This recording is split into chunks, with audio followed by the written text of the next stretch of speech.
I will talk about how can you figure out the solution or know how you can do that on your web app.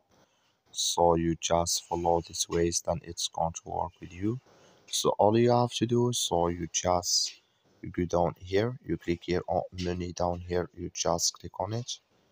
When you just click here on menu, it's going to take you to this list. It's going to show for you like this here.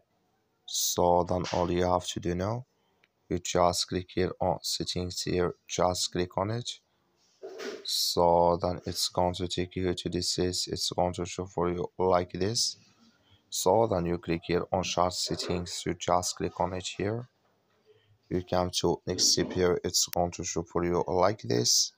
Then you go down here, you just keep going down, then you click here on including extended here hours, just click on it, and here can you find here your including extended hours here in this list.